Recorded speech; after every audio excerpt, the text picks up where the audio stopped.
And what did you make of the No Kings protest across the country? Huge numbers took part. Do you think they have any impact in convincing undecided voters or independent voters, or is it the rusted on Democrats, TDS sufferers who have taken to the streets again? Rita, I'm old enough to remember when, those on the left would accuse me of being a member of the party of old white guys. But it seems as if there must be some role reversal here these days, because all I saw at these protests were elderly white people who were probably out in the streets living out their hippie days just a few decades ago. And so it seems to be the case that a lot of young people are starting to see through the BS of the left. They're coming over to our side. A lot of black people are, obviously seeing through the BS of the left. They're coming to our side. And this is the best they have. A lot of delusional people who are just shouting at the sky and are saying, get off my lawn. But no one's actually paying them any mind, because you want to know the deal here. And it's actually really interesting to me. If you can protest and engage in a No Kings rally, you don't have a king. It is not rocket science. Try doing that in North Korea. Try doing it in Cuba and see what happens. These people are so delusional, and they need to be medicated. They need to be medicated. I hate giving big pharma money, but these people, they need to be medicated. I think we need to make asylums great again. Reopen the asylums. In fact, reopen all of them. Now, this week, our Prime Minister, Anthony Albanese, finally got a face-to-face meeting with the President, and that meant Americans were treated to members of the Australian media. Here are a couple of examples. Where do you come from? I'm from Australia. Who are you with? The Sydney Morning Herald. Nasty guy. Go ahead. Oh, sorry. I'm just trying to ask a question. Go ahead.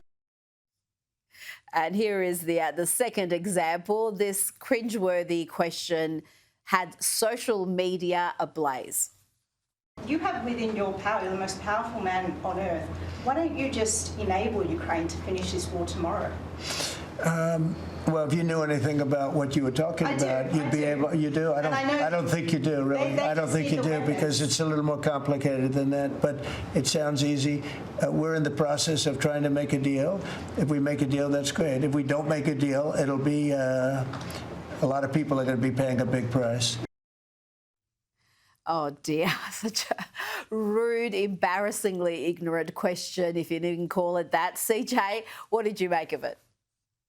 Well, the first thing I made of it is that we needed you in that press conference, actually, to ask some real questions that people actually give a damn about.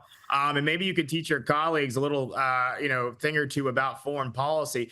President Trump has an incredible record to stand on when it comes to leadership on the world stage. Look at just what happened just a few weeks ago as it relates to Palestine and Israel conflict. This is a man who has made himself the president of peace and will continue to pursue that all across the world. Vladimir Putin respects him, and if he doesn't respect him, he certainly fears him. And Zelensky knows that at the end of the day, that President Trump is who he actually needs to deal with. And I think that he is working hard to stay in the president's good graces. He even showed up to the White House in a suit this past week. And I think that's an indication that he realizes just how important his relationship with President Trump is going to be. And so, the media can do what they do and commentate and, do whatever they will, but President Trump will continue to lead from the front, not from the back. This is no longer the Biden White House. This is the Trump White House. This is the deal maker. This is a peace seeker, and that's exactly what we will get. Now, we had this memorable moment when Sky News' Andrew Cornell made the president aware of some of Kevin Rudd's comments about him over the years. Even things the ambassador said about you in the past, the Australian ambassador? I don't know anything about him. I mean, if he said bad, then maybe he'll like to apologize. I really don't know. Did an ambassador say something bad about me? Don't tell me. I don't know. Where is he? Is he still working for you? Yeah. You said bad? Before I took this position, Mr. President. I don't like you either. I don't, and I probably never will. Go ahead. Oh, dear. What I loved most about that was the current Australian Prime Minister just sitting there laughing at his own ambassador being humiliated. That was the President's exchange with former Australian PM and the current ambassador, Kevin Rudd. What did Americans make of that? I think it would affirm the fact that you know exactly where you stand with this president at any given time. He doesn't mince words. And so I don't know how, if the Australians are smart, maybe they'll get rid of this ambassador pretty soon. It sounds like he may be on his way out. The prime minister didn't seem too eager to defend him in that room yesterday. So I guess we'll see. Maybe this story is still developing. Yes, yes, we think that it may be, though the Prime Minister has today come out and expressed his support for his ambassador again. Now, CJ, the two allies did sign an agreement to develop supplies of rare earths and critical minerals. This is going to be combating China's dominance of that market, and Beijing is not too happy about that. China is the world's leading producer of rare earths, and it's in a trade war with the US right now, CJ. You know, it is, but I think this underscores, again, President Trump's commitment to America first leadership all throughout the world. And so, you know, we're not here to placate China. We're not here to play, second fiddle to them. We're going to continue to lead from the front. And again, I understand why this is so, I guess, discombobulating to the Chinese, because they dealt with folks like Joe Biden for 4 long years. But there is a new sheriff in town, and President Trump has made that clear. And he's willing to work with, our global partners all throughout the world to achieve exactly what he ran on and what the American people gave him a mandate to achieve in this past year's election. Now, sticking with trade and tariffs and the efforts of the Trump administration to bring manufacturing back to the US, let's hear from NVIDIA's CEO, Jensen Huang. This last week was a historic week.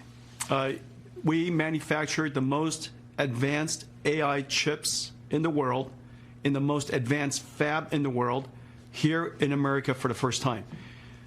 All of this started with President Trump wanting to reindustrialize the United States. His tariffs was a pressing agent in making this possible at the speed that we're doing.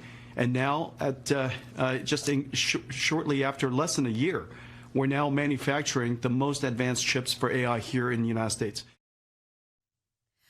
What other impacts are you seeing from these tariffs? Has it seen inflation jump up dramatically? Have we seen some of the consequences the so-called experts told us was going to happen almost immediately?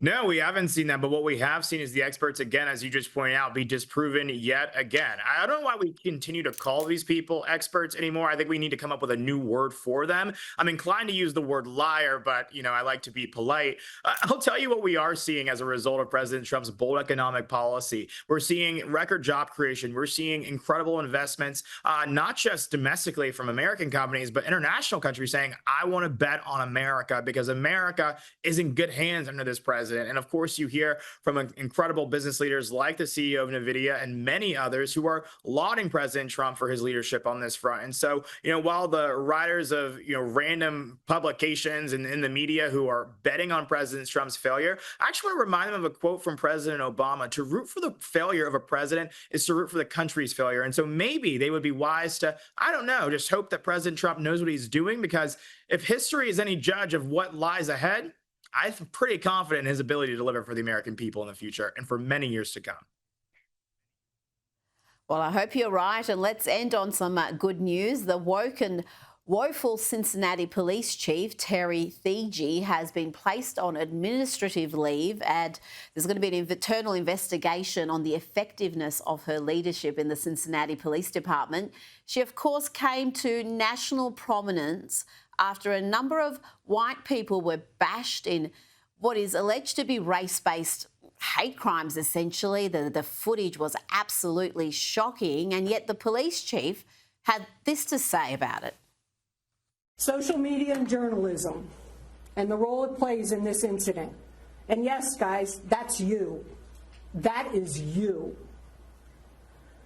Social media, the post that we've seen, does not depict the entire incident.